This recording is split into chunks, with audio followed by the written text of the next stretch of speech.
In Langwaar vieren ze jood een lustrum. Voor de 5e keer gaat de Langwaar de sloepenrace van start. Een verslag van Frederik Wijma. Dit binnen de vrouwen van de Lietse Beer van de Jouwer. Ze zijn een van de kandidaten voor de Nederlandse titel. Spannende strijd daar, maar nog 3 oren sloepen. Veel duel in de laatste wedstrijd in de cyclus van het Nederlands kampioenschap. Er wordt met zo'n 45 sloepen roeit een traject van 15,5 kilometer. De vrouwen van Pulp Fiction uit Makkum binnen echt volop in de race voor die titel.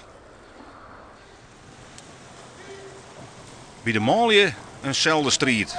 Ook daar van Fjouwer kanshavers. De Grote Beer van de Jouwer had er zeker kans op. Ze staan in het tussenklassement op een 2e plek. En ondanks het mooie waar, pittige omstandigheden. En daar zien we de vrouwen van Beluga uit Snits. Die binnen de rapste hier in Langwaar. En ik zei maar je hoopje op de nationale titel. Ja, krijg al, krijg net. Ja, het wordt echt heel spannend, Joert. We hebben alles doen. Ik ben nog steeds aan het bijkomen. Ik trilde nog goed, maar nou, die hoorde ik. Die kwam katsend door de streep. Dus ja, we zat zien. En dan de felle eindsprint van de Grote Beer. En ik zei witte op een finish nog net wat het al een opsmitten zal.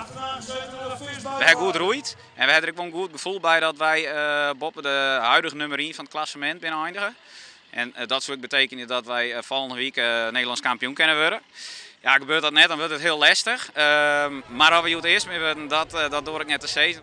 Beide sprekers doen goede zaken, want Beluga die wint en ook de Grote Beer wint hier op Langwaar.